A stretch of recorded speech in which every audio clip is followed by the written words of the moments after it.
Episode 611 to 620। अध्याय 611। आखिरकार हम सब एक परिवार हैं, है ना? राजकुमारी सिडोनी हौंफ रही थीं, तभी एशे ने उनका सिर अपनी छाती पर टिका लिया। राजकुमारी के पाप के फिर से हावी हो जाने के कारण वे दोनों इस समय हजार जानवरों के क्षेत्र में थे।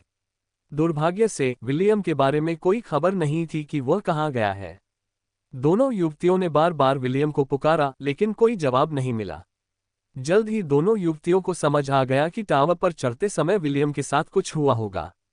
कोई विकल्प न होने के कारण एशे ने राजकुमारी सिडोनी की उमड़ती हुई दैवीय शक्ति को अपने शरीर में समाहित करने का दायित्व ग्रहण किया। विलियम के टावर जाने के बाद से ही उस अर्धएल्फ ने एशे को अपने इनक्यूबस जॉब क्लास का कार्यभार सौंप दिया था, ताकि यदि राजकुमारी सिडोनी की दैवीय शक्ति अनियंत्रित हो जाए और विलियम वहां मौजूद न हो तो वह स्थिति से निपट सके। स्वाभाविक रूप से जब ऐश ने मरमेड रूप धारण किया तो ये जॉब क्लास सुकुबस जॉब क्लास में बदल गई। हालांकि चूंकि यह एक अपूर्ण जॉब क्लास थी, इसलिए विलियम और ऐश के शरीर पर कोई सींग, पूंछ या पंख नहीं होंगे। फिर भी उनके पास मौजूद शक्ति इनक्यूबस और सक्कुबस जॉब क्लास के बुनियादी कार्यों को बिना किसी चूक के करने के लिए पर्याप्त थी। जैसे ही वासना की शक्ति ऐश की छाती पर लगे रत्न द्वारा अवशोषित हुई, सिडोनी की सांसें सुचारू हो गईं, लेकिन उसका चेहरा अभी भी पीला था। 1 घंटे बाद राजकुमारी ने आखिरकार अपने शरीर पर पूरी तरह से नियंत्रण हासिल कर लिया। धन्यवाद ऐश, राजकुमारी सिडोनी ने कमजोर स्वर में कहा। मुझे खुशी है कि तुम मेरी देखभाल करने के लिए यहाँ थे।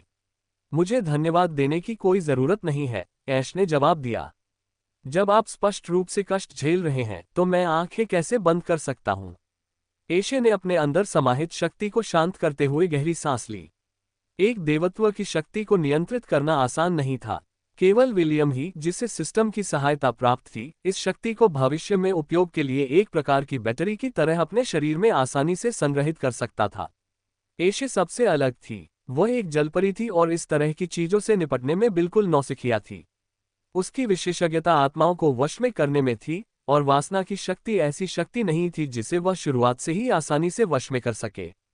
दोनों पसीने से तरबतर थे, इसलिए उन्होंने एक साथ नहाने का फैसला किया। नहाने के बाद वे वापस अपने बेडरूम में लौट आए। राजकुमारी सिडोनी जानती थी कि ऐश को अपनी अवशोषित शक्ति से निपटने में परेशानी हो रही है, इसलिए उसने उसकी मदद करने का फैसला किया। ऐश ने विरोध नहीं किया, क्योंकि जब भी राजकुमारी विलियम के साथ प्रेम करती थी, वह उनके साथ होती थी।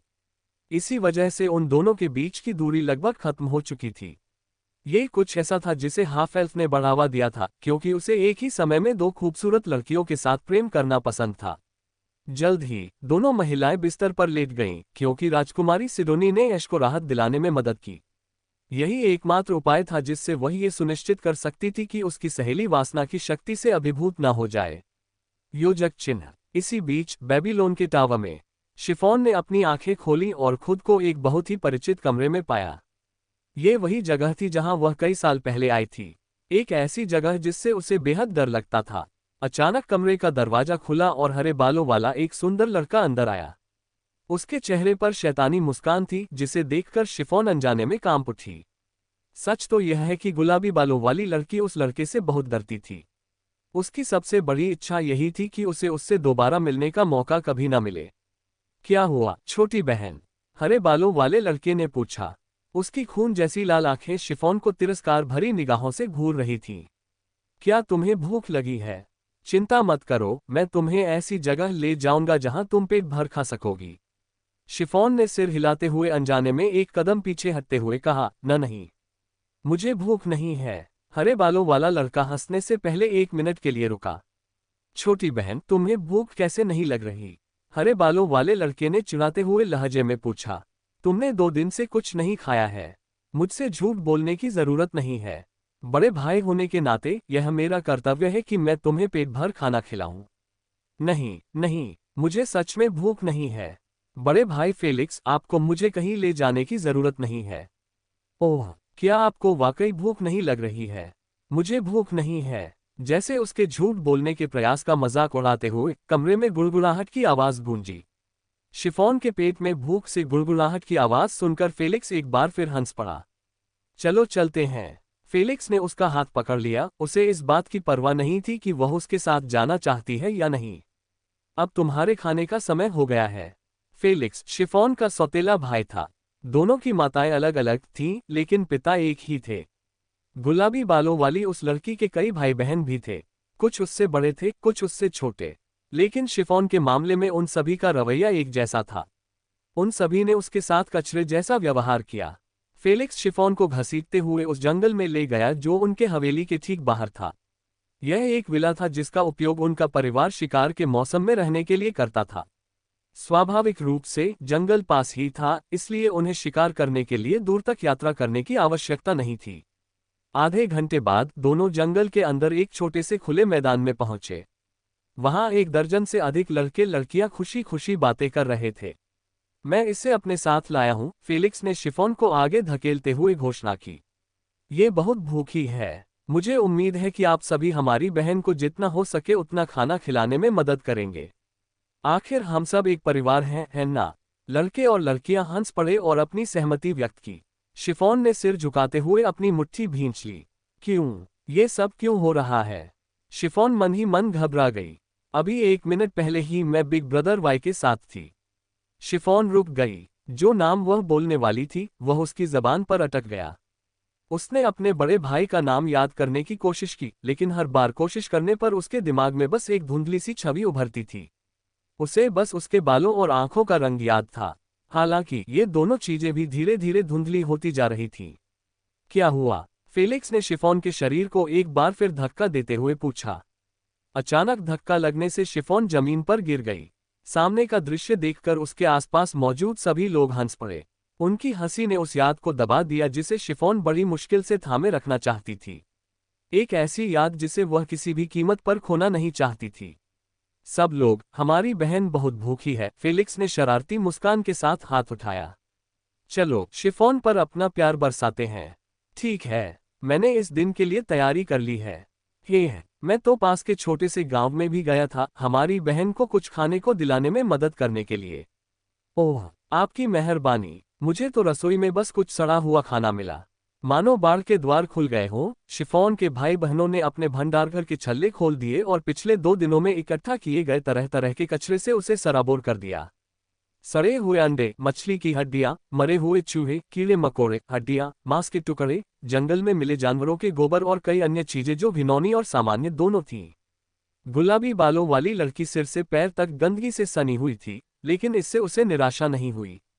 उसे बस उस क्षणभंगुर याद की चिंता थी जो धीरे धीरे और निश्चित रूप से उसकी पकड़ से फिसलती जा रही थी। अध्याय 612 भविष्य मेरा है। एक बूढ़ी औरत ने ऊपर आसमान में तैरते हुए एक बड़े लाल बुलबुले जैसी किसी चीज की ओर देखा। उस बुलबुले के अंदर 2 किशोर तैर रहे थे। बूढ़ी औरत के चेहरे पर एक घिनौनी मुस्कान थी जब उसने शिफॉन के दिल के ऊपर मंडराते लाल क्रिस्टल का रंग देखा। अभी इसके केंद्र में एक हल्की सी चमक दिखाई दे रही थी। यह इस बात का प्रमाण था कि शिफॉन का हृदय दानव धीरे धीरे उसके हृदय पर हावी हो रहा था। एक बार जब पूरा क्रिस्टल एक चमकदार रोशनी से भर जाएगा तो उसमें दरारें पड़नी शुरू हो जाएंगी।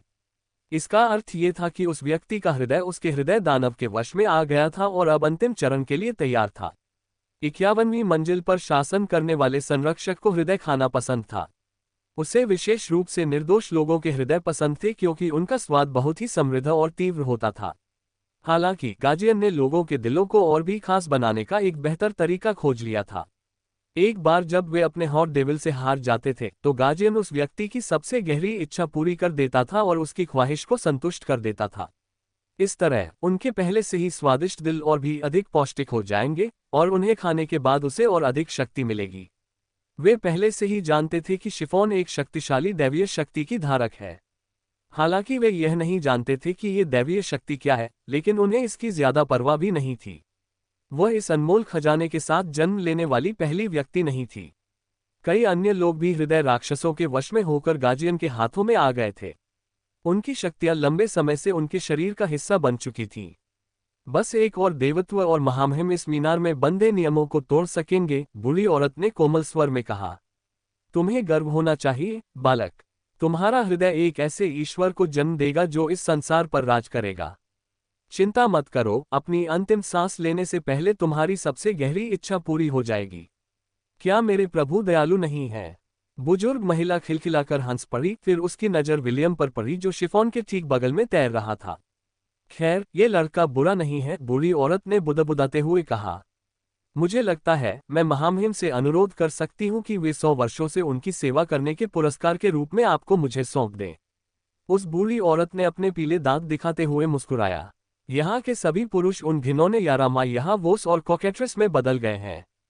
इतने सालों से मैंने कोई सभ्य दिखने वाला युवक नहीं देखा है। जब तक हम टावर से बाहर नहीं निकल पाते तब तक आपको मुझे इसी से संतुष्ट रखना होगा। दोनों किशोर अपने आसपास हो रही घटनाओं से अनभिज्ञ थे। उनकी चेतनाएं इस समय 51वीं मंजिल के दूसरे परीक्षण में फंसी हुई थीं। सच तो यह है कि शैतान की मंजिल को पार न कर पाने का कारण संरक्षक ही था। उस तल के स्वामी देवता के रूप में कोई भी उनका मुकाबला नहीं कर सकता था। इसी कारण वे नियमों को अपनी इच्छा अनुसार बदल सकते थे और परीक्षा को उत्तीर्ण करना अत्यंत कठिन बना देते थे। यदि कोई परीक्षा उत्तीर्ण कर भी लेता तो भी उसे अगले तल पर जाने के लिए उनकी स्वीकृति आवश्यक होती थी। इसी वजह से कोई भी सफल नहीं हो पाया था। 51वीं मंजिल के रक्षक ने वर्जित कार्य किया था और अपनी मंजिल पर कदम रखने वाले खिलाड़ियों के दिल खा लिए थे। नियमानुसार गार्डियंस को अपने अपने तलों के परीक्षणों में सक्रिय रूप से भाग नहीं लेना चाहिए।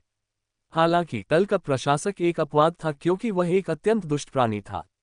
जिस क्षण वह शैतान के तल का संप्रभु बना, परिणाम पहले से ही तय हो चुका था। आकाश में ऊपर 2 आंखें गुलाबी बालों वाली लड़की को स्नेह से देख रही थीं, जिसका दिल दर्द और चिंता से चीख रहा था। लाल क्रिस्टल की चमक पल पल बढ़ती जा रही थी, लेकिन संरक्षक जानता था कि उसकी इच्छित हृदय के तैयार होने में अभी भी 3 दिन से लेकर 1 सप्ताह तक का समय लग सकता है। वह पहले ही 1000 साल से अधिक इंतजार कर चुका था, वह कुछ और दिन इंतजार कर सकता था। उसकी एकमात्र इच्छा शिफॉन के उस हृदय को भेदने की थी जिसमें दैवीयता का अंश समाहित था। पिछले 1000 वर्षों में उसने पहले ही 23 देवताओं को एकत्रित कर लिया था। उनमें से प्रत्येक ने उसे अपार शक्ति प्रदान की थी। अब जब एक और देवता उसके समक्ष प्रस्तुत किया गया तो उसे पूरा विश्वास था कि एक बार जब वह मीनार से बाहर निकलेगा तो कोई भी उसका मुकाबला नहीं कर पाएगा। जहां तक लड़की के साथी की बात है, उसे विलियम के शरीर से कुछ भी महसूस नहीं हुआ था। उसके लिए विलियम महज एक साधारण आधा एल्फ था। यहां तक कि उसने पहले जो शक्ति दिखाई थी वह भी कोई खास बात नहीं थी। उसके सेवक ने पहले ही अनुरोध किया था कि उस अर्ध एल्फ को उसे सौंप दिया जाए। चूंकि ऐसा था, संरक्षक ने तुरंत सहमति दे दी और लाल बालों वाली किशोरी को इनाम के तौर पर उसे देने का वादा किया। उसे एक मामूली हाफ एल्फ की परवाह क्यों करनी चाहिए? उसे तो बस उस प्यारी गुलाबी बालों वाली लड़की की परवाह थी, जिस पर उसकी नजरें शुरू से ही टिकी हुई थीं। योजक चिन्ह। एक दिन बीत गया और राजकुमार जेसन अपने कमरे में जाग उठा। उसकी चोट पहले ही ठीक हो चुकी थी और उसके शरीर में जहर के कोई अन्य दुष्प्रभाव नहीं थे। वह अपने कमरे की बालकनी की ओर बढ़ा और दूर से उगते सूरज को निहारने लगा।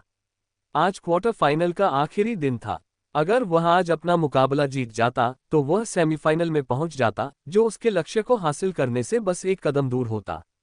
उसने अपने दाहिने हाथ में बंधे कंगन को सहलाया। ये वह वस्तु थी जो उसे भविष्यवक्ता ने दी थी। ये टूर्नामेंट में उसका तुरुप का पत्ता था। यदि संभव हो तो वह इसका उपयोग नहीं करना चाहता था और इसे अंतिम चरण में एक गुप्त हथियार के रूप में बचाकर रखना चाहता था। हालांकि अपने आखिरी युद्ध ने उन्हें यह एहसास दिलाया कि वे अपने विरोधियों को कम नहीं आंक सकते। अगर ओरेकल भी ग्रैंड एरिना में मौजूद न होता तो वे राक्षसी महाद्वीप के घातक विष के शिकार होकर मर जाते। इससे कोई फर्क नहीं पड़ता कि मेरा सामना किससे होता है, राजकुमार जेसन ने बुदबुदाते हुए कहा। मैं इस टूर्नामेंट का चैंपियन बनूंगा। अकादमी से अचानक गायब हो चुके लाल बालों वाले किशोर को याद करके उसके चेहरे पर तिरस्कार का भाव आ गया। राजकुमार जेसन लंबे समय से विलियम के साथ आमने सामने की लड़ाई लड़ना चाहता था ताकि सबको दिखा सके कि विलियम कोई खास नहीं है। उसके मन में यही धारणा थी कि हाफ एल्फ ने युद्ध केवल एंडेड सेना की बदौलत ही जीता था। वह केवल इसलिए शक्तिशाली था क्योंकि उसके पास एक ऐसी क्षमता थी जो उसे रैंक में ऊपर चढ़ने और एक संत के समान शक्तिशाली बनने की अनुमति देती थी। राजकुमार जेसन का मानना था कि अब जब वे बराबरी पर हैं, तो वह ये साबित कर पाएगा कि वह एक बेहतर योद्धा है। वह ये साबित कर पाएगा कि वह एक बेहतर इंसान है, ऐसा व्यक्ति जिसकी ओर दूसरों को भय और सम्मान के साथ देखना चाहिए। वह धन दौलत और सुंदरता से घिरे रहने का हकदार था और दक्षिणी महाद्वीप की मोहक राजकुमारी को अपने बिस्तर पर लाने की योग्यता उसी में थी। उसने कसम खाई कि टूर्नामेंट जीतने के बाद वह अपना दावा पेश करेगा और अपनी चचेरी बहन को अपनी दुल्हन बनाएगा। भाग जाना तुम्हारी गलती है, हाफ एल्फ, राजकुमार जेसन मुस्कुराया। फिर उसने अपना दाहिना हाथ ऐसे उठाया मानो पूरब में उगते सूरज को पकड़ने की कोशिश कर रहा हो। भविष्य मेरा है। अध्याय 613। मनुष्य वास्तव में घृणित है। जब सूर्य अपने चरम पर था तब क्रेटोर साम्राज्य के भव्य कोलिजियम ने अपने दरवाजे खोल दिए। क्वार्टर फाइनल के खत्म होने का बेसब्री से इंतजार करते हुए हजारों लोग अपनी अपनी सीटों पर बैठ गए। सेमीफाइनल से पहले यह आखिरी पड़ाव होगा। जुआघर भी पूरी तरह से गुलजार थे और टूर्नामेंट में अपनी किस्मत आजमाने के इच्छुक लोगों से दांव ले रहे थे। उन्होंने प्रत्येक वर्ग के फाइनलिस्टों पर गौर किया और अपने निर्णयों के गुण दोषों का आकलन किया। अंत में शेष सभी प्रतियोगियों को युवा पीढ़ी में सबसे प्रतिभाशाली माना गया और किसी के लिए भी निर्णय लेना कठिन हो गया। स्वाभाविक रूप से क्रेटोर साम्राज्य अपने राजकुमार के प्रति थोड़ा पक्षपाती था। फिलहाल सभी की निगाहें राजकुमार जेसन पर टिकी थीं, जबकि कुछ लोगों ने खूबसूरत एल्फ पल मैकलीन पर अपनी आशाएं टिका रखी थीं। योजक चिन्ह कोष्ठक A, prince Jason, Paul McLean, bracket B, Kenneth Jin Ashley, Eliza Blackthorn, bracket C, Ephemera Fortuna, Silvanus Rahl, bracket D, Lilith Lin, Luther Luna. योजक चिन्ह राजकुमार जेसन अखाड़े में उतरे और अपनी मुट्ठी उठाए। क्रेट्रियनों की जयकार गड़गड़ाहट की तरह गूंज उठी, क्योंकि उन्होंने अपने साम्राज्य के बचे हुए प्रतिनिधि को अपना पूरा समर्थन दिया। लूना आत्मविश्वास से भरी मुस्कान के साथ अखाड़े में दाखिल हुई। भले ही वह दर्शकों की पसंदीदा न हो, लेकिन उसे इससे कोई फर्क नहीं पड़ता था। क्रेटोर साम्राज्य में आने का उसका मकसद विलियम को अपनी बहन को रिहा करने के लिए मजबूर करना था।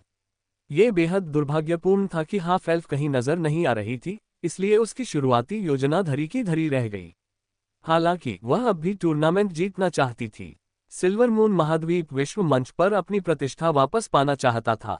एक एल्फ होने के नाते अपनी जाति को गौरव दिलाना उसका कर्तव्य था। वह क्रेटोर सम्राट से विलियम पर दबाव डालने के लिए कह सकती थी ताकि वह उसकी बहन को रिहा कर दे। इस तरह मानव साम्राज्य की उसकी यात्रा व्यर्थ नहीं जाती। रेफरी ने दोनों प्रतिभागियों की ओर देखा और सिर हिलाया। रेफरी ने कहा, आप दोनों को नियम पहले से ही पता है। क्या आप दोनों तैयार हैं? प्रिंस जेसन ने मैच की शुरुआत को रोकने के इशारे में अपना हाथ उठाया। क्यों न हम इस लड़ाई को और दिलचस्प बनाएं? राजकुमार जेसन ने मुस्कुराते हुए कहा। क्यों न हम दोनों शर्त लगा लें? अगर मैं जीत गया तो तुम? इसकी कोई जरूरत नहीं है, पल ने राजकुमार जेसन की बात काटते हुए कहा। मुझे आपकी शर्त में कोई दिलचस्पी नहीं है, क्योंकि आपके पास मेरी विनती पूरी करने की शक्ति या अधिकार नहीं है। सुंदर एल्फ की बात सुनकर राजकुमार जेसन के चेहरे की मुस्कान फीकी पड़ गई। तुम मेरे ही साम्राज्य में मेरी शक्ति और अधिकार पर सवाल उठा रहे हो? राजकुमार जेसन ने व्यंग्य से पूछा। तुम्हारी हिम्मत तो देखो। अच्छा, तो फिर मुझे बताओ कि तुम क्या चाहते हो, मैं तुम्हें बता दूंगा कि मैं उसे पूरा कर सकता हूं या नहीं। पल ने राजकुमार जेसन के व्यंग्यपूर्ण अभिवादन का जवाब देने के बाद उसके प्रश्न का उत्तर दिया। विलियम वॉन आइंसेवर्थ ने मेरी बहन को बंदी बना लिया है, पल ने उत्तर दिया। क्या आपके पास उसे उसकी स्वतंत्रता वापस दिलाने की शक्ति और अधिकार है? राजकुमार जेसन ने अपने चेहरे पर मुस्कान बनाए रखने के लिए अपनी पूरी इच्छाशक्ति का इस्तेमाल किया। वह जानता था कि विलियम अपने साथ दक्षिणी महाद्वीप में कई एल्फ्स को ले गया था। विलियम के साथ उसका रिश्ता तेल और पानी जैसा था। उस आधे एल्फ से कोई मदद मांगने का ख्याल ही उसे असहज कर देता था। तो क्या तुम ये कर सकती हो? पल एक कदम आगे बढ़ी। उसकी आवाज में उपहास और तिरस्कार भरा था। राजकुमार जेसन ने सिर हिलाते हुए कहा, बिल्कुल कर सकता हूं। मैं इस साम्राज्य का राजकुमार हूं। ऐसी बहुत कम चीजें हैं जो मैं नहीं कर सकता। राजकुमार जेसन अपने लोगों के सामने अपमानित होना बर्दाश्त नहीं कर सकता था। उसे साहसी और आत्मविश्वासी बनना ही था, क्योंकि पीछे हटने पर उसकी बदनामी निश्चित थी। हालांकि उसे पूरा यकीन था कि अगर वह विलियम से बात करेगा तो पल की बहन को रिहा नहीं करेगा। फिर भी उसने पल को सकारात्मक जवाब दिया। साम्राज्य लौटने के बाद ही वह हाफ एल्फ के बारे में चिंता करेगा। फिलहाल सम्राट को यह दिखाना अधिक महत्वपूर्ण था कि वह अपने प्रेम प्रतिद्वंद्वी से डरता नहीं है। सम्राट लियोनिडास के होठों के कोने थोड़े ऊपर उठे। कभी कभी झांसा देने की कला सीखना महत्वपूर्ण होता है, क्योंकि यह आपको बातचीत में लाभ दिला सकता है।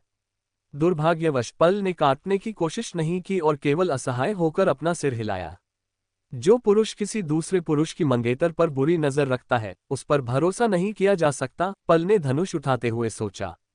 इंसान सचमुच घिनौने होते हैं। ये देखकर कि एल्फ का उसकी शर्त स्वीकार करने का कोई इरादा नहीं था, राजकुमार जेसन ने अपनी तलवार निकाली और युद्ध के लिए तैयार हो गया। रेफरी ने हाथ उठाने से पहले दोनों फाइटरों पर एक नजर डाली। झगड़ा करना। दोनों योद्धाओं ने तुरंत अपनी आभा और मंत्रों का उपयोग करके अपने शरीर को मजबूत किया, ठीक वैसे ही जैसे उसने राजकुमार मैक्सिमिलियन के खिलाफ लड़ाई के दौरान किया था। पल ने राजकुमार जेसन पर तीरों की बौछार करते हुए अखाड़े में इधर उधर छलांग लगाए। क्रेटोर साम्राज्य के राजकुमार ने शांत भाव से उसके हमलों को टाला और उनसे बचते हुए उसके करीब आते गए। अन्य राजकुमारों और राजकुमारियों के साथ युद्ध देख रहे राजकुमार मैक्सिमिलियन ने भौहें चढ़ाईं। ये वही तरीका था जो पल ने उनके खिलाफ इस्तेमाल किया था और उनकी दूरदृष्टि शक्ति पल की हर एक हरकत पर नजर रख रही थी। राजकुमार जेसन के सपने में अखाड़े में दोनों योद्धा कई बार भिड़ चुके थे, इससे पहले कि पल ने अपना तुरुप का पत्ता चलाया, जो अखाड़े के आधे हिस्से को नष्ट करने के लिए काफी था। इसी हमले के कारण राजकुमार मैक्सिमिलियन ने आत्मसमर्पण करने का फैसला किया। जैसे जैसे वह युद्ध को अपनी आंखों के सामने घटते हुए देखता रहा, वही दृश्य सच हो उठा जिसका उसे डर था। पल ने एक शक्तिशाली हमला कर दिया था जिससे राजकुमार जेसन के भागने का कोई रास्ता नहीं बचा था। राजकुमार मैक्सिमिलियन ने अपनी दूरदर्शिता की शक्ति बढ़ाई, लेकिन परिणाम ने उन्हें आश्चर्यचकित कर दिया। वह उस बिंदु से आगे नहीं देख पा रहे थे जब पल ने अपना हमला शुरू किया था। राजकुमार ने चाहे जितनी भी कोशिश की, वह युद्ध का परिणाम नहीं देख सका। ऐसा लग रहा था मानो कोई शक्ति उसकी भविष्य देखने की क्षमता को रोक रही हो। शुरू में राजकुमार जेसन इस क्षमता का उपयोग केवल अपने साथ घटित होने वाली घटनाओं के लिए ही कर सकता था, लेकिन यदि वह कीमत चुकाता तो वह थोड़े समय के लिए ही सही दूसरों का भविष्य भी देख पाता। मेरी यही सीमा है, राजकुमार मैक्सिमिलियन ने अपनी क्षमता का उपयोग बंद करते हुए आह भरी। उनके होठों के कोने से खून रिस रहा था, लेकिन उन्होंने जल्दी से उसे अपने रुमाल से पोंछ लिया। क्या हुआ चचेरी बहन? राजकुमारी वेनेसा ने पूछा। क्या तुम्हारी तबीयत ठीक नहीं है? राजकुमार मैक्सिमिलियन ने उसका हाथ थपथपाकर उसे आश्वस्त किया कि वह ठीक है। उसने अपना मुंह खोलने की हिम्मत नहीं की क्योंकि उसे अभी भी खून का स्वाद आ रहा था। अगर उसकी चचेरी बहन ये देख लेती तो वह घबरा सकती थी, इसलिए उसने ऐसा व्यवहार करने का फैसला किया जैसे कुछ हुआ ही न हो और अपना ध्यान अखाड़े में चल रहे युद्ध पर केंद्रित कर लिया। राजकुमारी वेनेसा ने भौहें चढ़ाईं, लेकिन कुछ नहीं कहा। उन्होंने एक बार फिर अखाड़े की ओर देखा, जहां उनका प्रियतम उस खूबसूरत परी के साथ भीषण लड़ाई लड़ रहा था, जो एक शरारती टिड्डे की तरह अखाड़े में उछल कूद कर रही थी। कुछ ही सेकंड बाद राजकुमार मैक्सिमिलियन ने अपनी क्षमता का उपयोग करके जो दृश्य देखा था वह सच हो गया। पल हवा में ऊंची छलांग लगाती है और उसके धनुष पर लगा तीर तेजी से चमकने लगता है। हे संसार में स्वतंत्र रूप से उड़ने वाली वायु, अपने मार्ग में आने वालों को नष्ट कर दे। पल ने अपने हाथ में मौजूद तीर छोड़ते हुए चिल्लाकर कहा।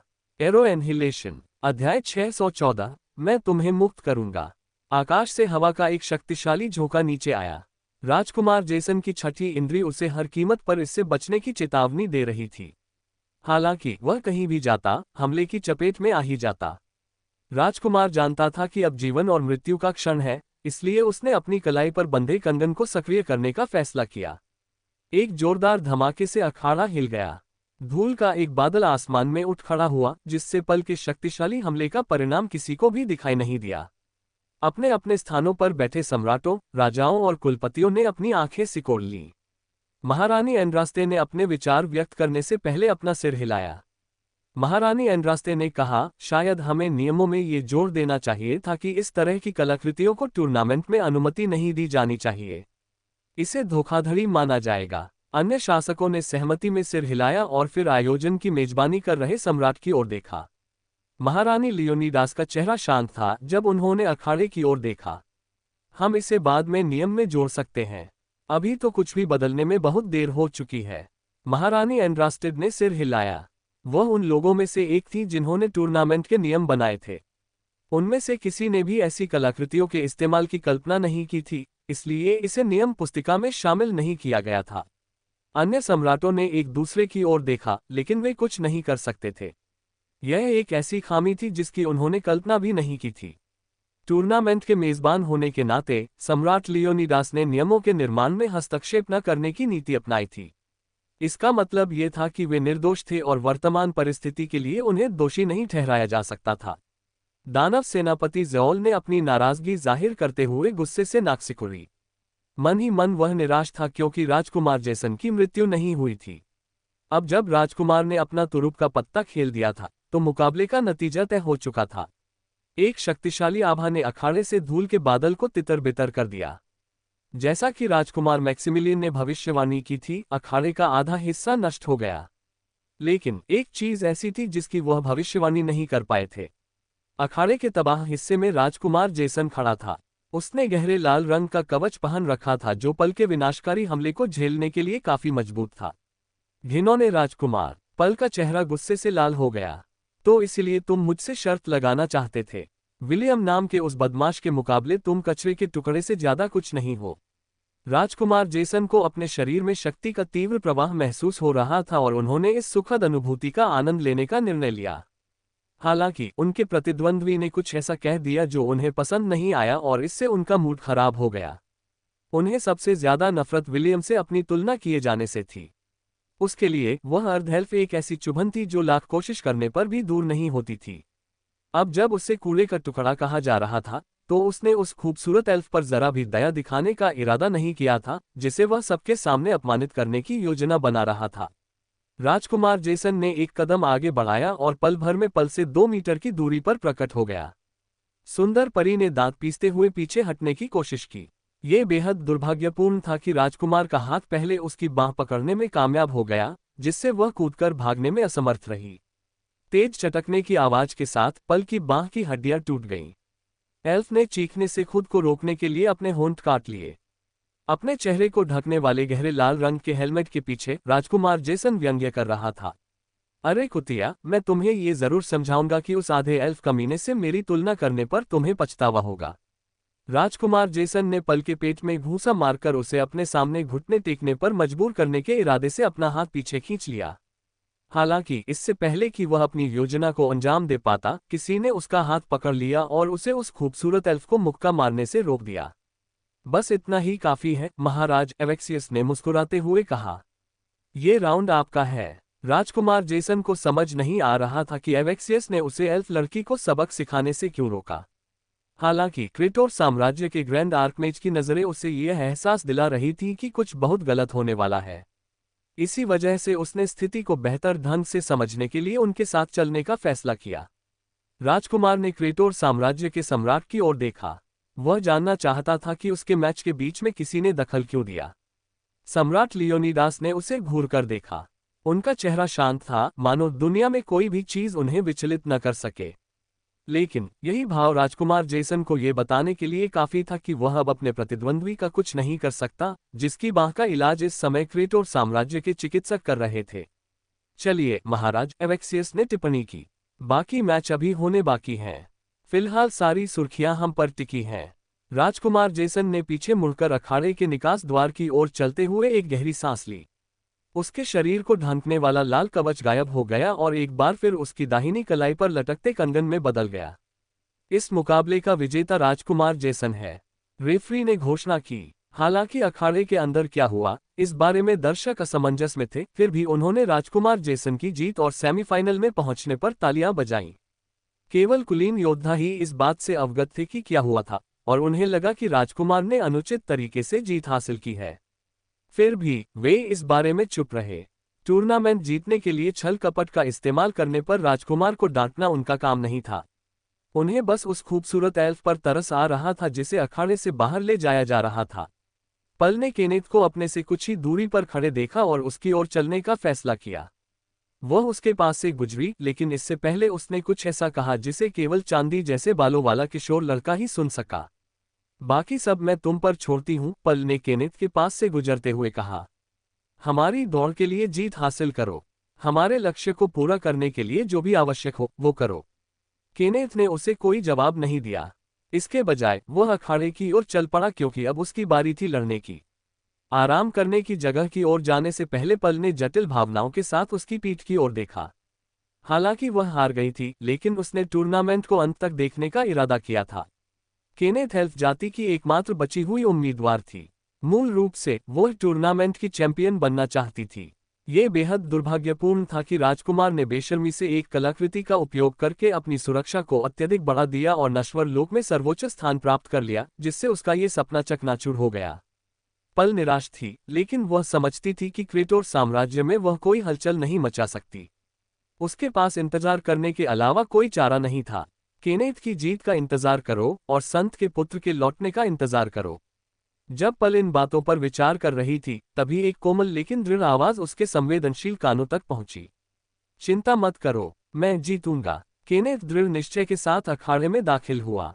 उसने कसम खाई कि वह राजकुमारी सिडोनी की विलियम से सगाई तोड़ देगा और वह इसे हर हाल में अंजाम देगा।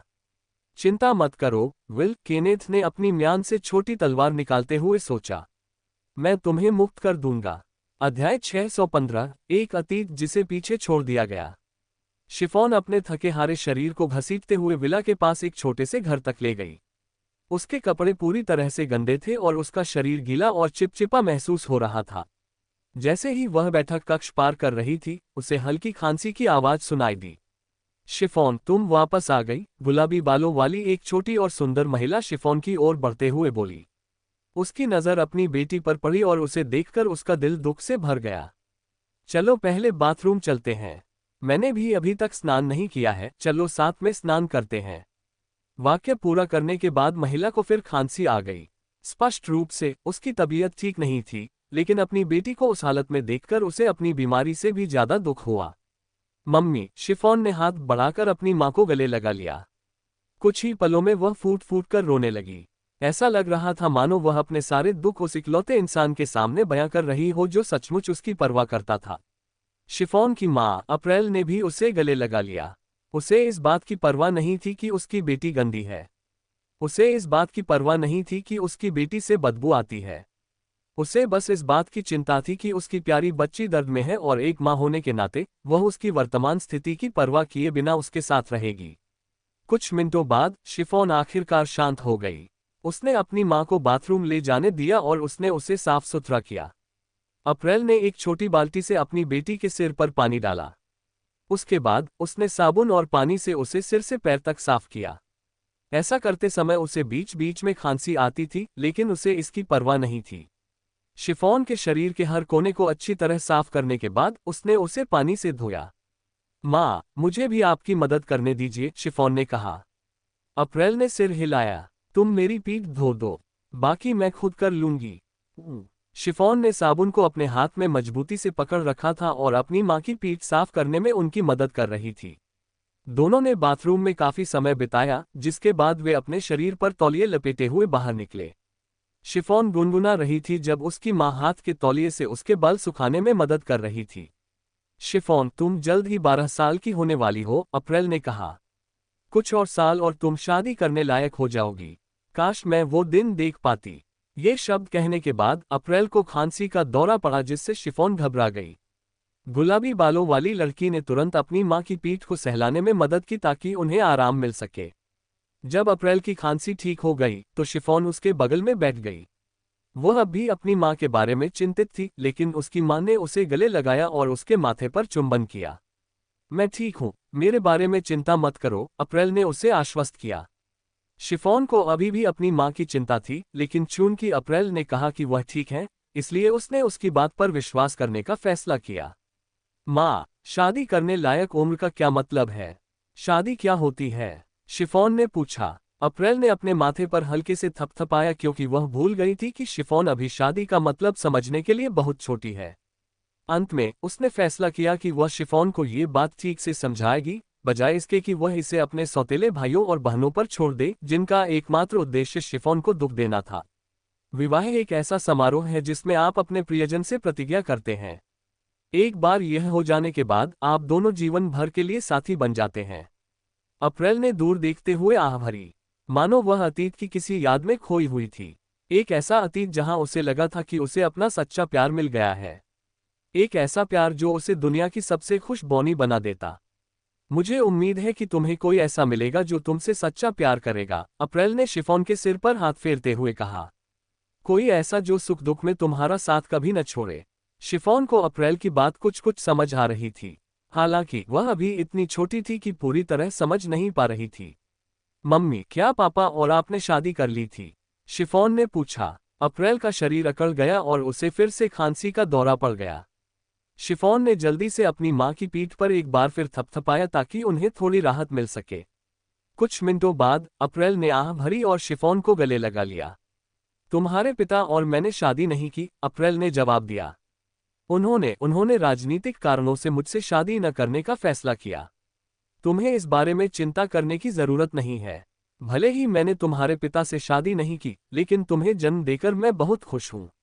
मेरे लिए तुम अनमोल हो, इस दुनिया में मेरी इकलौती संतान। अप्रैल ने शिफॉन को और कसकर गले लगाया, जिससे शिफॉन को अंदर से गर्माहट और खुशी का एहसास हुआ। अप्रैल को समाज से बहिष्कृत माना जाता था, इसलिए वह अपनी मां से अक्सर नहीं मिल पाती थी। पहले तो शिफॉन को घर के दरवाजे पर तैनात पहरेदार से अपनी मां से मिलने की अनुमति देने के लिए गिड़गिड़ाना पड़ता था। घृणा के मारे गार्ड ने उसे अंदर जाने दिया ताकि उसकी बदबू दूर हो जाए। शिफॉन को अभी भी समझ नहीं आ रहा था कि वह अपनी मां के साथ क्यों नहीं रह सकती, लेकिन अप्रैल ने कहा कि अगर शिफॉन समय समय पर उससे मिलने आती है तो वह पहले से ही खुश है। गुलाबी बालों वाली छोटी बच्ची अगले दिन तक अपनी मां के साथ ही रही। सच तो यह है कि वह विला वापस नहीं जाना चाहती थी, क्योंकि उसे डर था कि उसके सौतेले भाई बहन उसे फिर से तंग करेंगे। उसके पिता की कई पत्नियां थीं और उन सभी ने शिफॉन के साथ तिरस्कारपूर्ण व्यवहार किया। अपनी मां की तरह शिफॉन को भी समाज से बहिष्कृत माना जाता था। एक ऐसी विचित्र रचना जिसमें एक घिनौनी दैवीय शक्ति थी जो उसे कुछ भी खाने की अनुमति देती थी।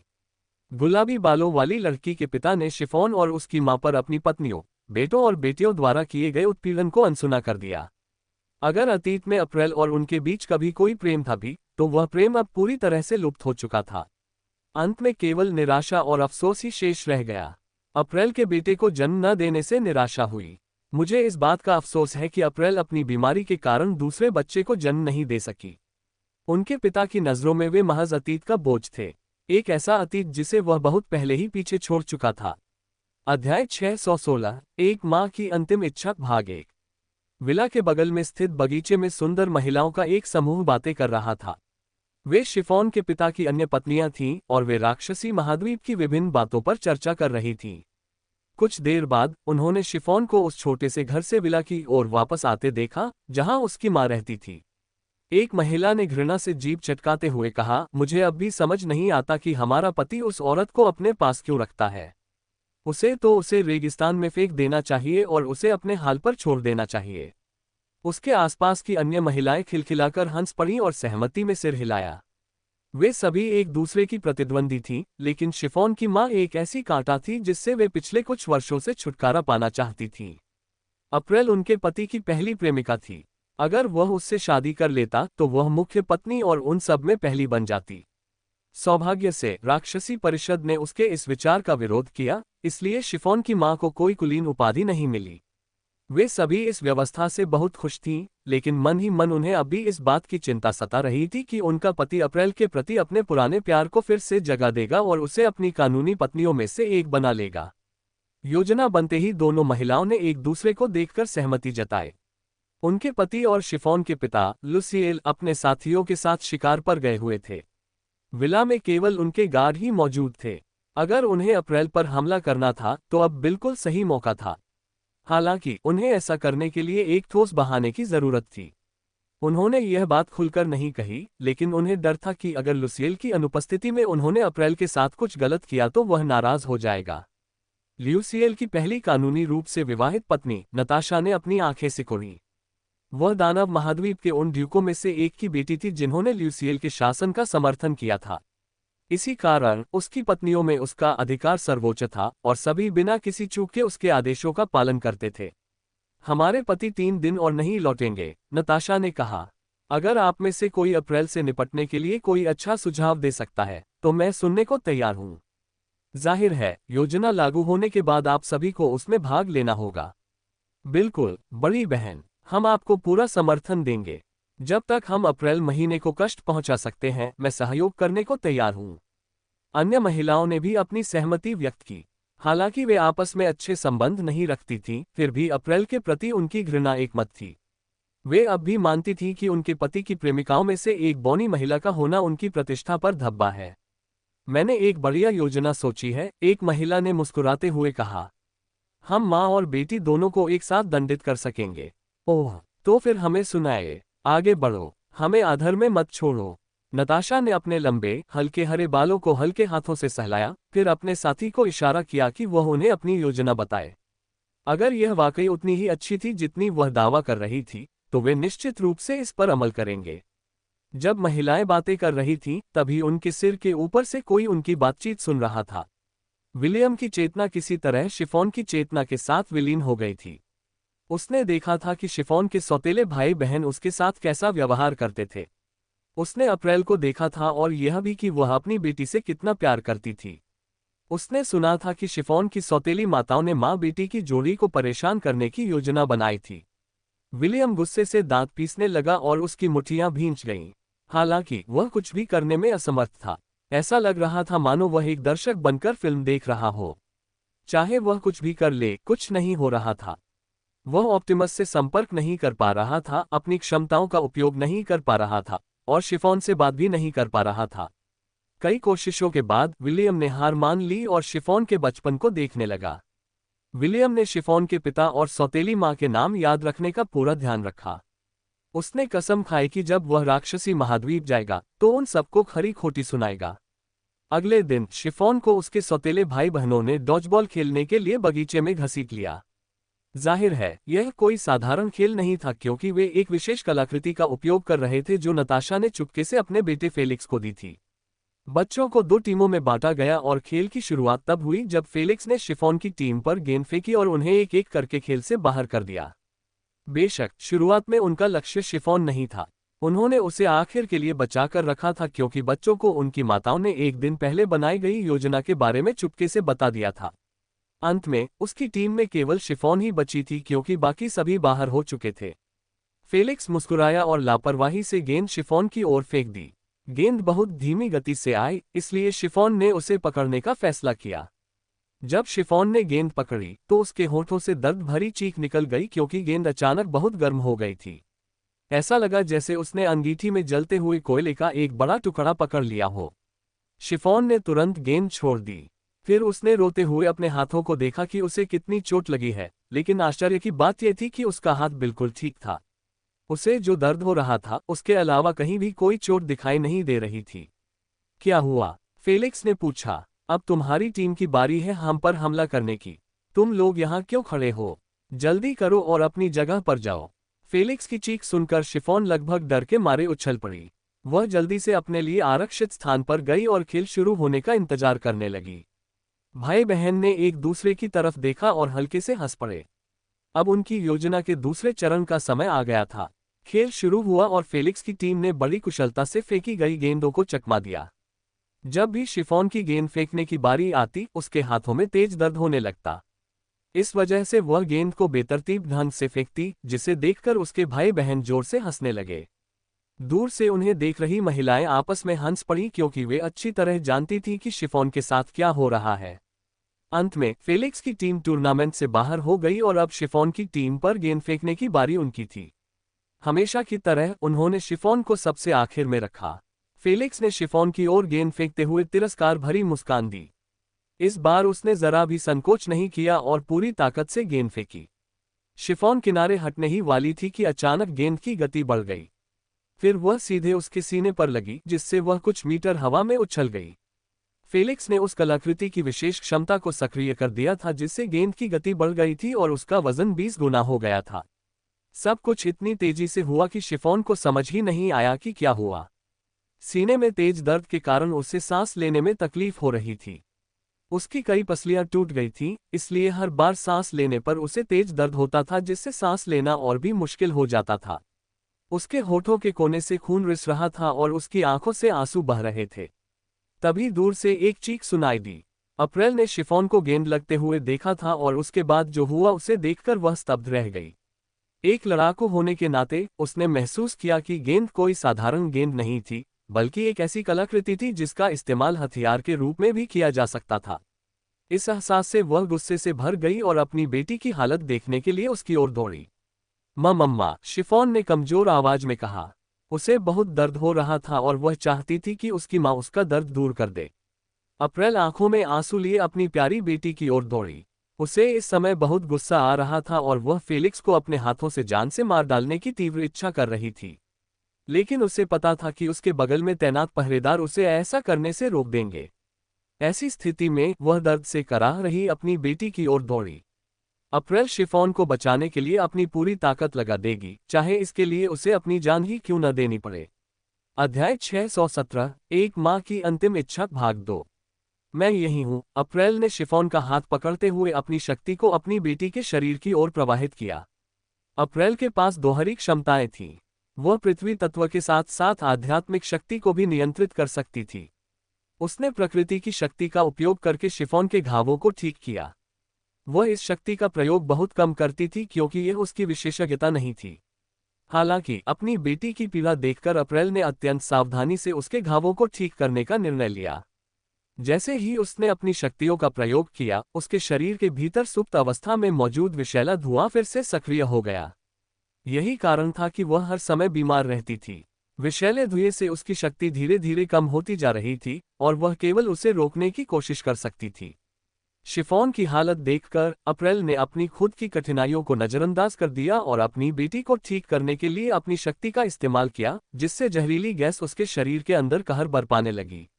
शिफॉन की चोटें धीरे धीरे ठीक हो रही थीं, लेकिन अप्रैल की अपनी चोटें और भी बदतर होती जा रही थीं। नताशा ने यह दृश्य देखा और मन ही मन हंस पड़ी।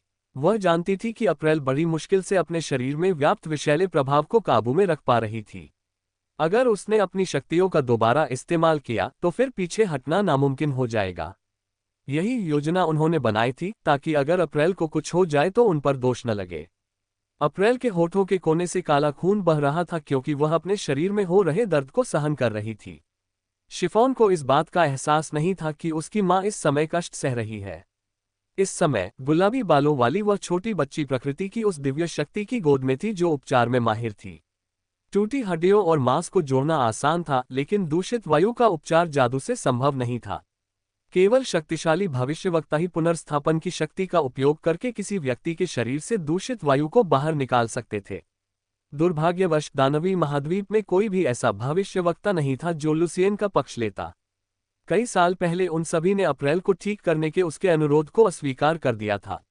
लुसियन को यह नहीं पता था कि इस अस्वीकृति के लिए नताशा जिम्मेदार थी। वह अप्रैल को स्वस्थ होने और लुसियन की पहली पत्नी के रूप में अपनी स्थिति को खतरे में डालने की अनुमति नहीं दे सकती थी। सौभाग्य से सबसे शक्तिशाली ओरेकल उसके परिवार के गुट का हिस्सा थी। बाकी ओरेकल लुसियन की अन्य पत्नियों के गुटों से संबंधित थीं। उनमें से कोई भी अप्रैल की तरक्की नहीं देखना चाहता था, इसलिए वे सब मिलकर उसके जीवित रहने की संभावना को खत्म करने के लिए एकजुट हो गए। घाव भरने के बाद अप्रैल ने मुंह भरकर काला खून थूका। उसकी त्वचा पर कई काले निशान उभर आए जो छोटे छोटे सांपों की तरह उसके पूरे शरीर पर रेंग रहे थे। अप्रैल ने दांत पीसते हुए उस दुर्गंध को सहन किया जो उसके शरीर को तहस नहस कर रही थी। शिफॉन के घाव अब पूरी तरह ठीक हो चुके थे। वह अपनी मां को धन्यवाद देने ही वाली थी कि उसने देखा कि अप्रैल के चेहरे का रंग पीला पड़ गया था। साथ ही उसके शरीर पर दिखाई देने वाली काली रेखाएं धीरे धीरे बढ़ती जा रही थीं।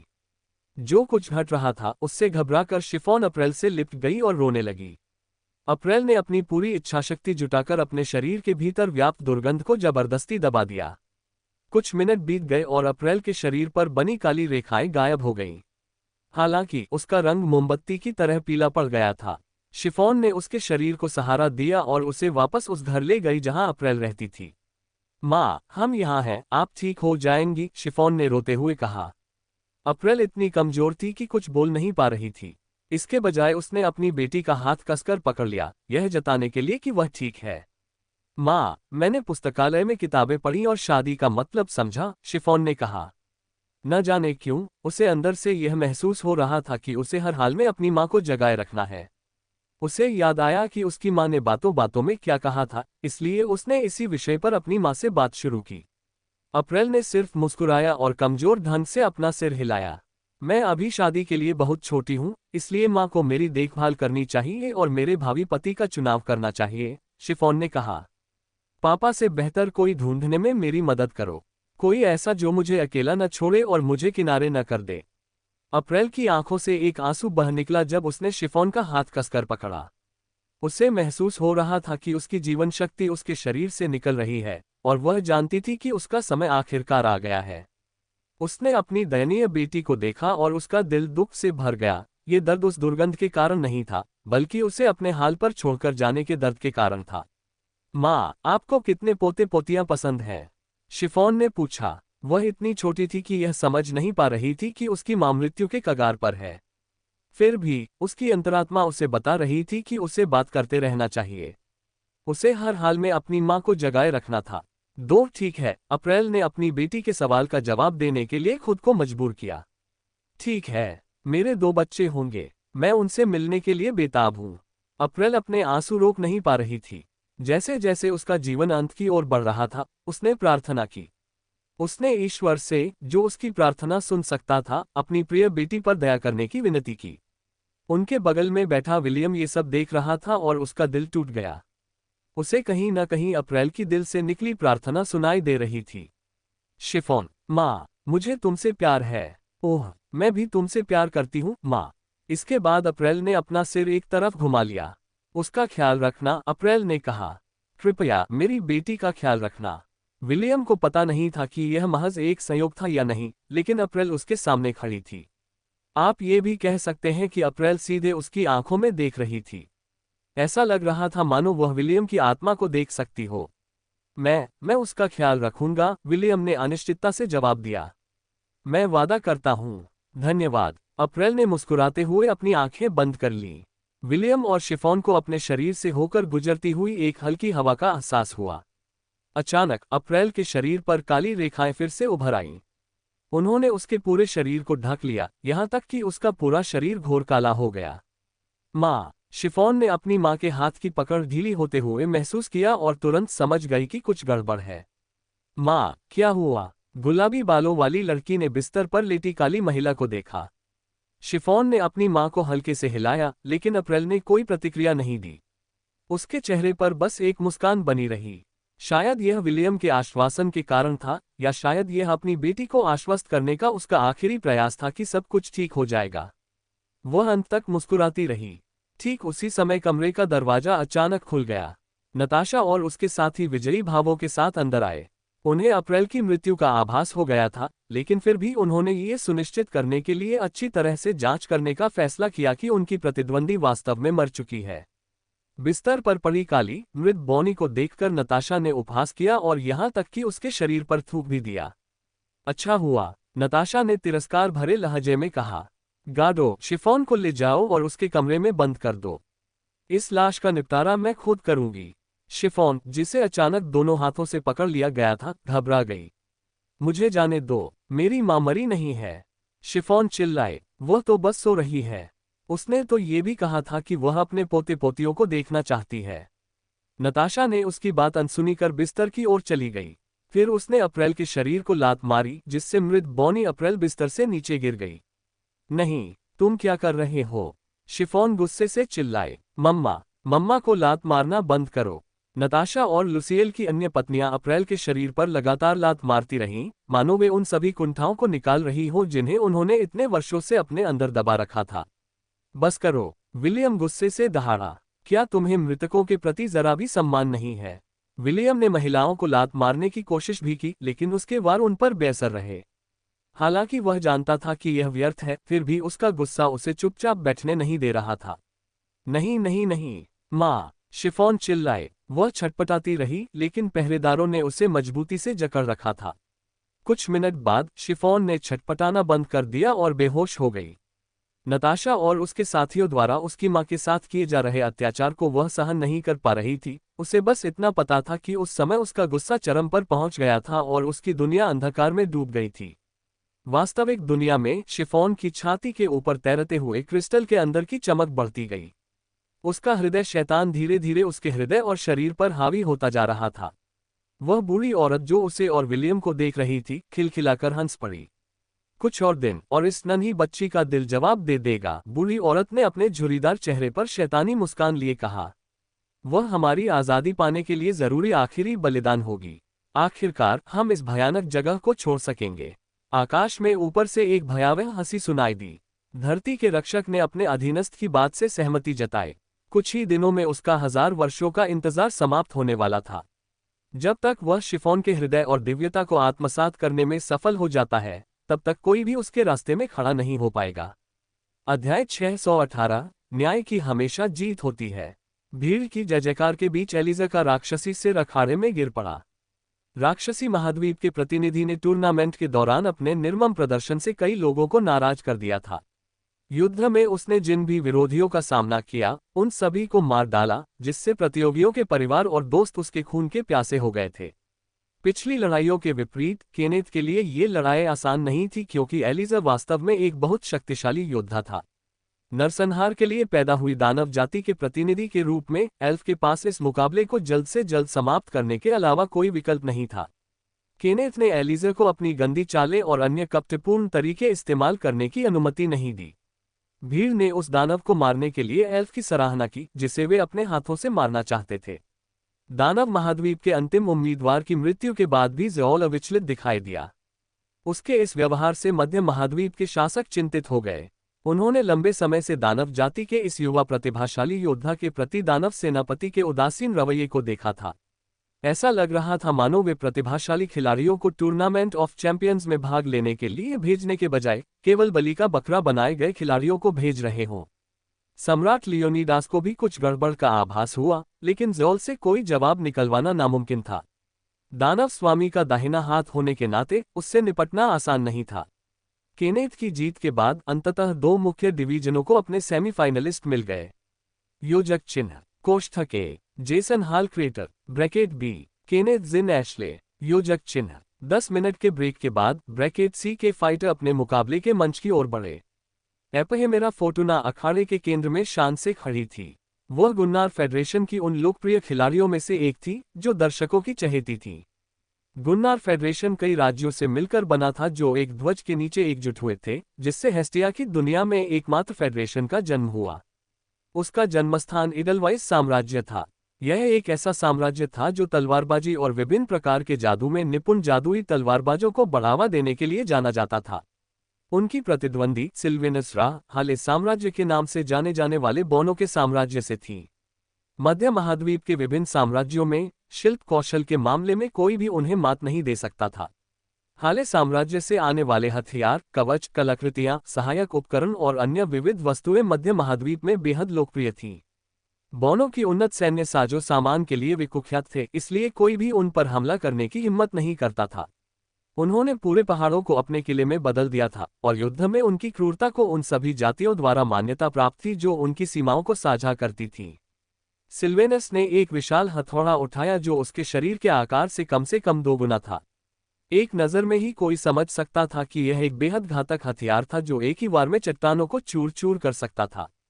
कुछ दर्शकों को उम्मीद थी कि गनर फेडरेशन की खूबसूरत महिला को उस बौने के हाथों ज्यादा नुकसान नहीं उठाना पड़ेगा, जिसके चेहरे पर आत्मविश्वास भरी मुस्कान थी। लड़की, तुम अभी आत्मसमर्पण क्यों नहीं कर देती?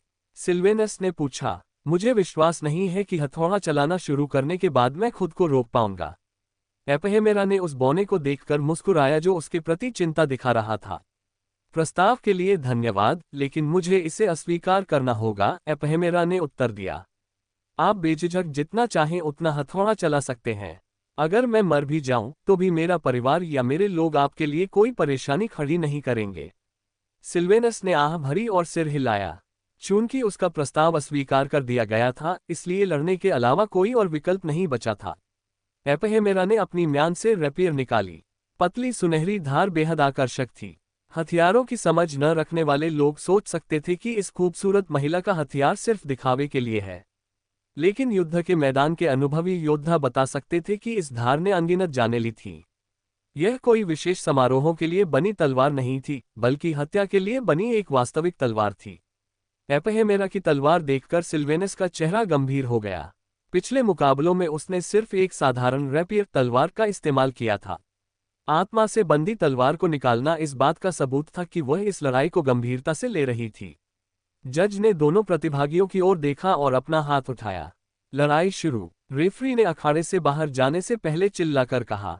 सिल्वेनस ने अपना हथौड़ा जमीन पर पटका और कुछ अप्रत्याशित घटित हुआ। उसके पैरों के नीचे की टाइलें हवा में उठ उठीं और 10 मीटर से अधिक लंबे पृथ्वी ड्रैगन में परिवर्तित हो गईं।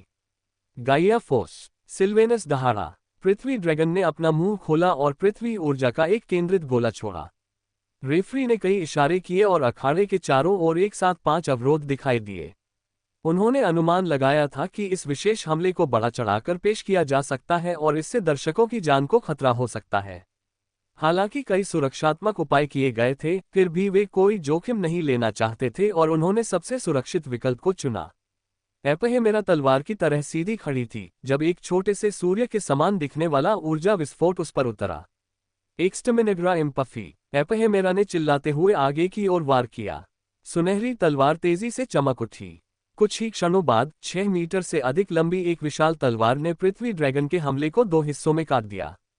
जैसे ही हमले का सबसे ज्यादा असर बैरियरों पर पड़ा, अखाड़े के अंदर एक जोरदार धमाका हुआ।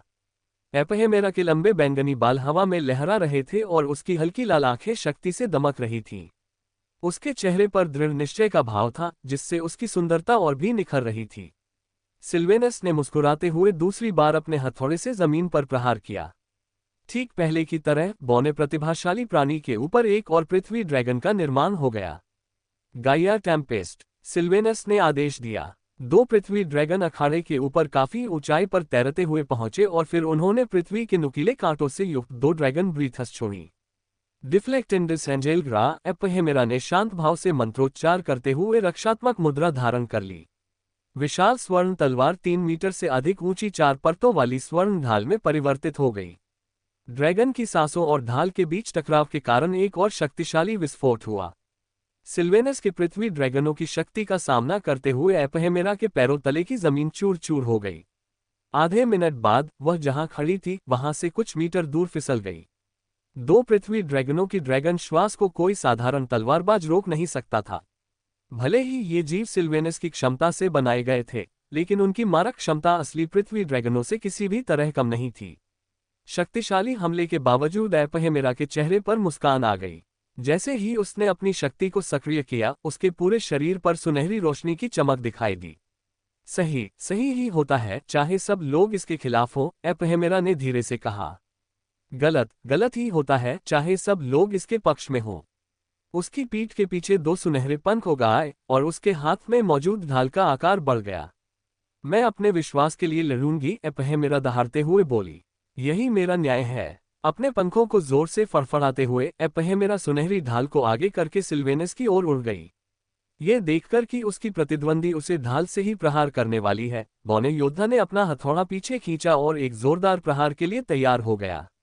धरती को चकनाचूर कर दो, सिल्वेनस ने अपनी पूरी ताकत से वार किया। विशाल हथौड़े और सुनहरी ढाल के टकराने से अखाड़े में एक गूंजती हुई ध्वनि फैल गई। ऐसा लगा मानो किसी विशाल घंटी पर प्रहार किया गया हो, जिससे एक ऐसी ध्वनि निकली जो निरंतर गूंजती रही। ये मुकाबला सेमीफाइनल के लायक है, महारानी एंड्रास्ते ने मुस्कुराते हुए कहा। शासकों ने भी सहमति में सिर हिलाया।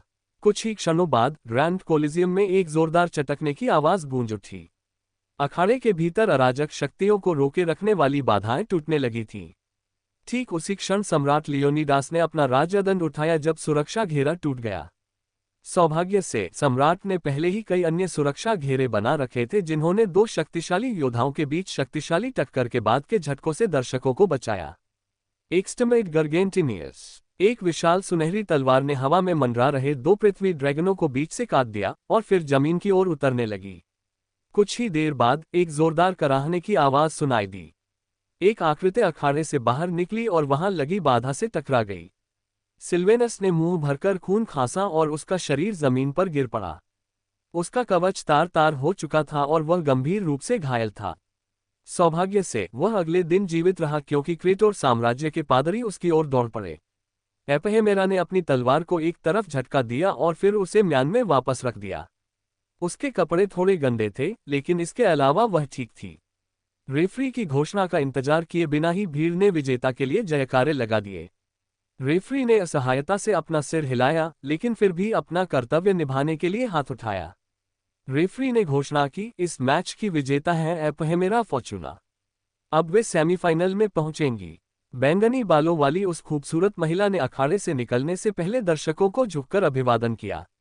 विश्राम स्थल की ओर जाते समय उसने लिलिथ को अपने चेहरे पर एक शरारती मुस्कान के साथ देखा। तो मध्य महाद्वीप में न्याय आ गया है, लिलिथ ने सहज भाव से कहा। तुम्हारे बाकी साथी कहाँ हैं? इससे तुम्हारा कोई लेना देना नहीं है, पापी स्त्री, एपहेमेरा ने उसके पास से गुजरते हुए जवाब दिया। मैं फाइनल में तुम्हारा इंतजार करूंगी। हम काफी आत्मविश्वासी हैं, है ना? मुझे लगता है मैं आपसे वहीं मिलूंगा, लेकिन तभी जब आप अपना अगला मैच जीतेंगे। बेशक मैं ही जीतूंगा। न्याय की हमेशा जीत होती है। अध्याय 619। मुझ पर विश्वास करना है या नहीं, यह आप पर निर्भर करता है। लिलीथ ने उस घमंडी महिला की बातों का कोई जवाब नहीं दिया। इसके बजाय वह ऐसे खिलखिलाकर हंसी जैसे कि एपहेमेरा की कही बात साल का सबसे बड़ा मजाक हो। अमेजन राजकुमारी जोश से भरे कदमों से अखाड़े की ओर बढ़ी।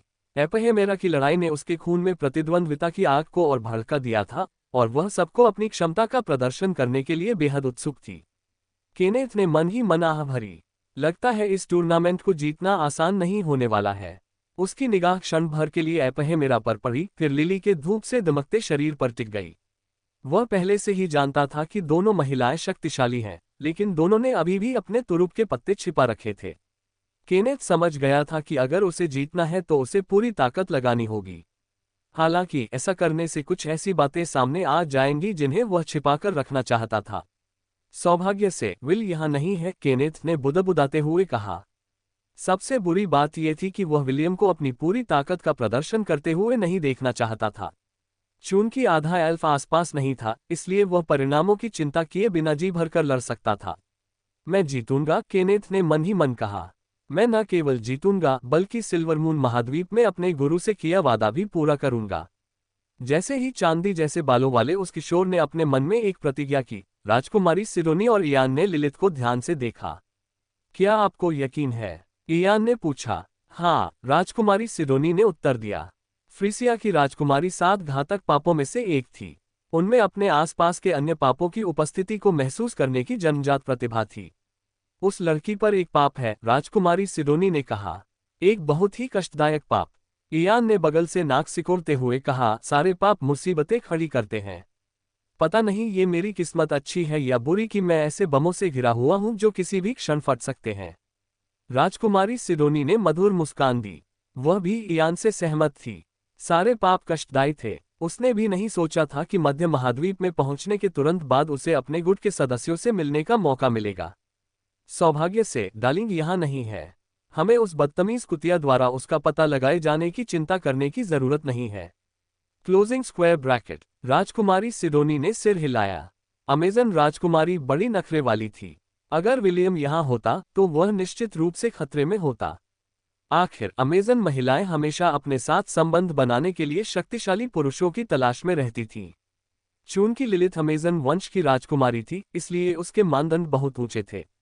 राजकुमारी सिडोनी और मोर्गाना ने सौभाग्य से विलियम को बेबीलोन के टावर के अंदर होने पर धन्यवाद दिया। वे तो ये भी चाहते थे कि विलियम तब तक वहीं रुके जब तक अमेजन प्रतिनिधिमंडल क्रेटोर साम्राज्य से निकल न जाए। लिलीथ और विलियम को एक दूसरे से मिलने से रोकने का यही एकमात्र तरीका था। सम्राट लियोनिडास से कुछ ही दूरी पर बैठी महारानी एंड्रास्ते ने अपने परिचित से एक सवाल पूछने की पहल की।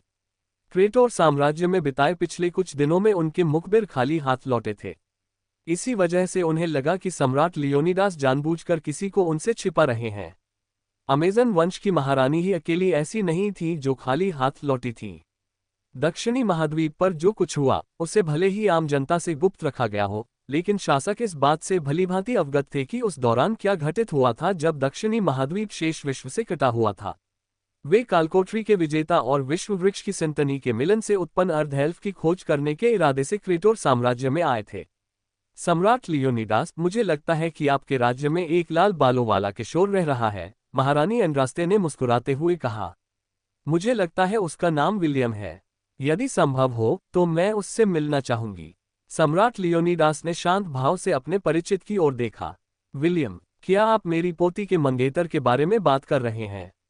हाँ, वो कहाँ है? वह यहाँ नहीं है। महारानी एंड्रास्ते ने भौहें चढ़ाईं। उन्हें लगा था कि सम्राट लियोनिडास विलियम के अस्तित्व से अनभिज्ञ होने का नाटक करेंगे।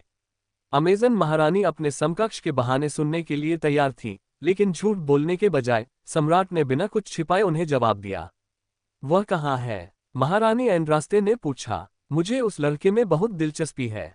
अगर संभव हो तो मैं उसे अपने साम्राज्य में छुट्टियां बिताने के लिए आमंत्रित करना चाहती हूँ। महारानी एंड्रास्ते के शब्दों को सुनकर शासकों ने मन ही मन उन्हें कोसना शुरू कर दिया। क्या आप उन्हें अपने साम्राज्य में छुट्टी मनाने के लिए आमंत्रित करेंगे?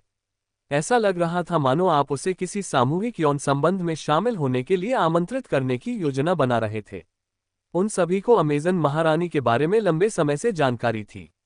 वे जानते थे कि वह किसी भी होनहार पुरुष को नशीली दवा देकर, घसीटकर और अक्षम करने में जरा भी संकोच नहीं करेगी ताकि उसे अपने साम्राज्य में वापस ले जाकर अपनी अमेजन योद्धाओं के साथ संबंध स्थापित कर सके।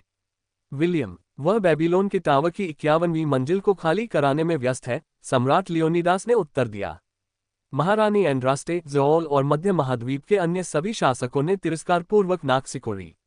क्या आप बेबीलोन के टावर की 51वीं मंजिल को पार कर रहे हैं? क्या मजाक! अगर डेविल्स फ्लो को पार करना इतना आसान होता तो वे सभी इसे बहुत पहले ही पार कर चुके होते। अगली बार कोई बेहतर बहाना बनाना, महारानी एंड्रास्टे ने उस बूढ़े बदमाश पर झल्लाते हुए कहा। मनगढ़ंत बातें बनाना बंद करो और सच बता दो। लड़का कहाँ है? सम्राट लियोनिडास ने नाराज अमेजन महारानी को देखकर मुस्कुरा दिया। मैंने पहले ही कहा है कि वह 51वीं मंजिल को खाली करा रहा है, सम्राट लियोनिडास ने उत्तर दिया। यह आप पर निर्भर करता है कि आप इस पर विश्वास करें या नहीं। सम्राट लियोनिडास जानते थे कि अगर वे समझा भी दें तो भी उनके साथियों में से कोई उन पर विश्वास नहीं करेगा। उन सभी ने मीनार पर चढ़ने की कोशिश बहुत पहले ही छोड़ दी थी, इसलिए शासकों की प्रतिक्रिया स्वाभाविक थी। दुर्भाग्यवश वह सच कह रहा था। वह भी जानना चाहता था कि लड़के के साथ इस समय क्या हो रहा है। बाकी सब लोगों की तरह उसे भी यकीन नहीं था कि विलियम 51वीं मंजिल तक पहुंच पाएगा। वे सभी असफल रहे थे, तो एक किशोर जो अभी अभी बालिग हुआ था, वह भला कैसे वह कर सकता था जो वे नहीं कर पाए थे। सम्राट लियोनिडास ने अपना ध्यान वापस अखाड़े पर केंद्रित कर लिया। उन चीजों के बारे में सोचना व्यर्थ था जो उनके नियंत्रण से बाहर थीं। विलियम वापस लौट पाएगा या नहीं, ये तो देवताओं के हाथ में था। आमोन के दिमाग में क्या चल रहा था, इस पर सवाल उठाना उसका काम नहीं था। अध्याय 620, शिफॉन का हृदय शैतान। बेकार चीज। शिफॉन के पिता लुसियल ने छोटी बच्ची को तब तक लात मारी जब तक वह दीवार से टकरा नहीं गई। शिफॉन बेहोश होकर जमीन पर गिर पड़ी। उसके मुंह से खून बह रहा था और फर्श लाल हो गया। पतिदेव, आपको उस लड़की से छुटकारा पा लेना चाहिए, नताशा ने कहा। अगर आप चाहें तो आप उसे अपने किसी जनरल को खिलौने की तरह दे सकते हैं। वह अभी जवान है, लेकिन उसका चेहरा अभी भी सुंदर है। उसे कुछ साल दीजिए और वह आपके किसी वफादार आदमी के लिए बिस्तर गर्म करने वाली बनकर अच्छी तरह काम करेगी। मुझे यकीन है कि कमरे में एक जोरदार थप्पड़ की आवाज गूंज उठी। नताशा अपनी बात पूरी भी नहीं कर पाई थी कि वह भी दीवार से जा टकराए। क्या तुम्हें लगता है कि मुझे नहीं पता कि अप्रैल की पीठ पीछे साजिश तुमने रची है? लुसियल एक कदम आगे बढ़ा। क्या तुम्हें नहीं लगा था कि मुझे पता चल जाएगा? या तुम्हें भरोसा था कि तुम्हारे परिवार का साथ होने के कारण मैं तुम्हें पकड़ नहीं लूंगा? लुसियल ने नताशा के हाथ पर पैर से वार करते हुए उसका मजाक उड़ाया और उसकी सारी हड्डियां तोड़ दी। आह!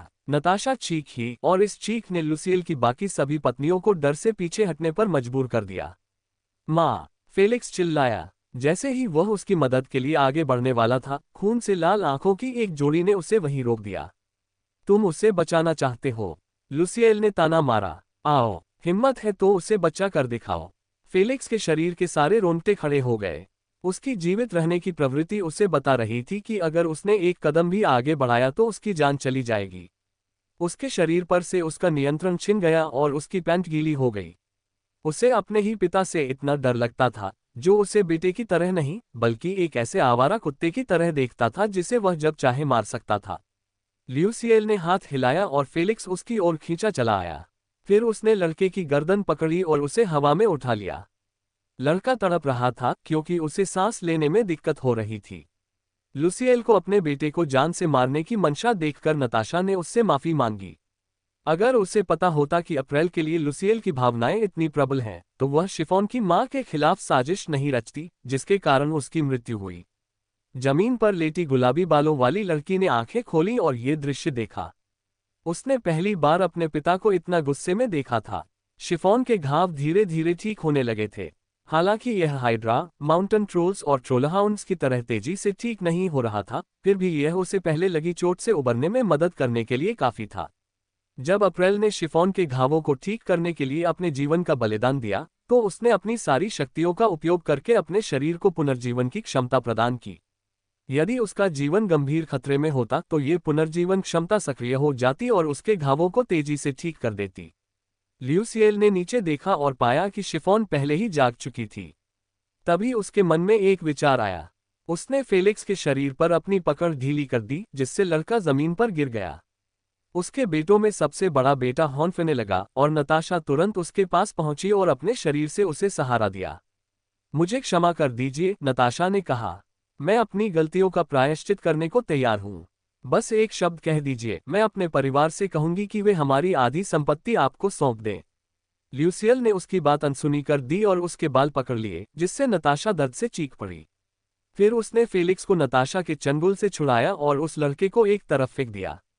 आज तुम में से केवल एक ही जीवित रहेगा, ल्यूसियल ने घोषणा की। फिर उसने अपने बेटे की ओर देखा जो भयभीत होकर उसे देख रहा था और व्यंग्य करते हुए बोला, बेटा, क्या तुम जीना चाहते हो? हाँ, फेलिक्स ने जवाब दिया। उसे डर था कि अगर उसने तुरंत जवाब नहीं दिया तो उसके पिता उसकी गर्दन कुचल देंगे और उसके 15 साल के जीवन का अंत हो जाएगा। इसके बाद ल्यूसियल ने नताशा को बेपरवाही से अपने बेटे के सामने फेंक दिया। उसे मार डालो, ल्यूसियल ने आदेश दिया। मैं तुम्हें ऐसा करने के लिए सिर्फ 15 पल दूंगा। अगर तब तक तुमने उसे नहीं मारा तो मैं तुम्हें मार डालूंगा। फेलिक्स ने अपनी मां को जटिल भावों से देखा। नताशा ने आंसुओं से भरी आंखों से अपने बेटे की ओर देखा। वह समझ गई थी कि ल्यूसियल मजाक नहीं कर रहा था। आज उनमें से एक की मृत्यु होगी और अगर वह नहीं तो उसका बेटा ही मरेगा। तुम राक्षस हो। नताशा ने अपनी पूरी ताकत जुटाकर ल्यूसियल पर जमकर हमला किया। अपने ही बेटे से अपनी हत्या करवाने के बजाय वह ल्यूसियल के हाथों मरना पसंद करती। वह अब भी उसकी मां थी, भला वह फेलिक्स को अपनी ही मां की हत्या का बोझ उठाने की अनुमति कैसे दे सकती थी? ल्यूसियल ने नाक सिकोड़ी, लेकिन वह अपनी जगह से हिला नहीं। नताशा ने अपने पति का सिर काटने के इरादे से हवा में एक चाप बनाया। हालांकि इससे पहले कि उसका खंजर उसके सिर को छू पाता, एक तलवार की धार उसके सीने को भेद गई। नताशा ने अविश्वास से अपनी छाती पर लगे ब्लेड को देखा, फिर अपने पति के चेहरे की ओर देखा जो उसे तिरस्कार भरी नजरों से देख रहा था।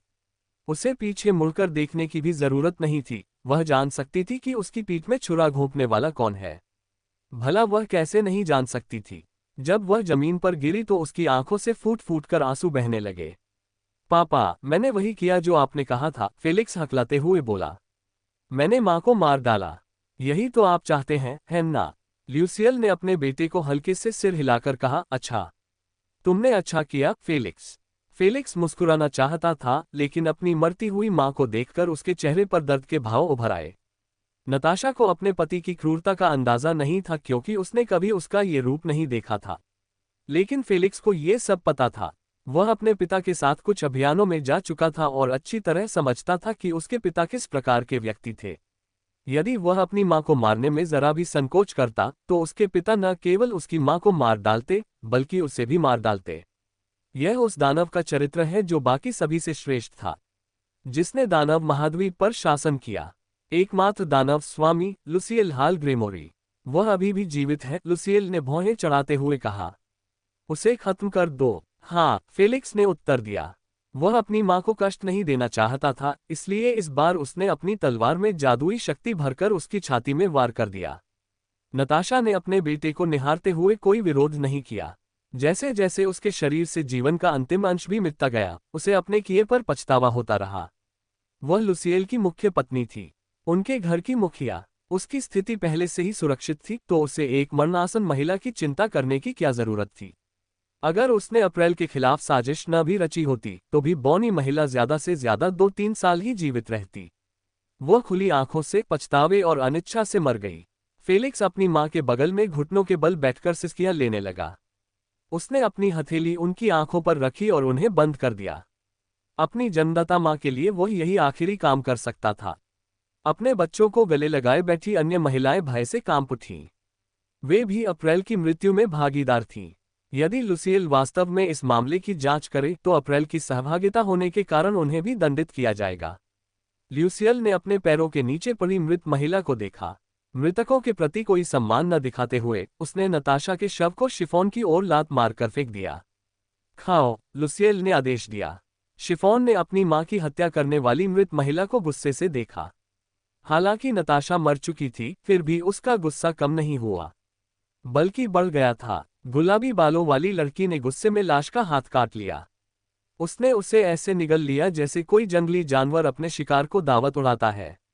इसके बाद नताशा की बाह पर हमला हुआ, फिर उसके सिर पर। शिफॉन ने उसे क्रोध से निगल लिया। उसकी आंखें नफरत से चमक रही थीं और आंसू बारिश की तरह बह रहे थे। विलियम इस दृश्य को देखते हुए अपने दांत पीस रहा था। इस समय वह महज एक दर्शक था। वह कुछ भी करने में असमर्थ था क्योंकि वह जानता था कि यह घटना पहले ही घटित हो चुकी है। यह एक ऐसी स्मृति थी जिसे शिफॉन ने अपने दिल में गहराई से दफन कर रखा था। यह बेहद दुर्भाग्यपूर्ण था कि हॉट डेविल शिफॉन की इच्छाशक्ति को तोड़ने के लिए इन दर्दनाक यादों को सतह पर ला रहा था। बाहरी दुनिया में शिफॉन की छाती के ऊपर मंडराते हुए क्रिस्टल की चमक और भी बढ़ गई।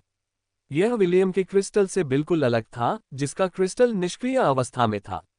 हालांकि बूढ़ी औरत और 51वीं मंजिल के रक्षक को यह अजीब लगा, लेकिन उन्होंने इस पर ज्यादा ध्यान नहीं दिया। उनका निशाना शिफॉन था, इसलिए विलियम के हॉट डेविल का जो भी हाल हो, उनमें से किसी को भी परवाह नहीं थी। शिफॉन के नताशा को खाना खिलाने के बाद लुसियल उसकी ओर बढ़ा और उसे एक पिल्ले की तरह गोद में उठा लिया। फिर वह अपनी बेटी को उस घर की ओर ले गया जहां अप्रैल रहती थी। संयोगवश अप्रैल की मृत्यु के आधे दिन बाद लुसियल वहां पहुंचा। उसके आने पर उसकी पत्नियां घबरा गईं, इसलिए उन्हें अप्रैल के शव को ठिकाने लगाने का समय नहीं मिला। उन्होंने अप्रैल को जमीन पर ही छोड़ दिया और उसके कमरे का दरवाजा बंद कर दिया।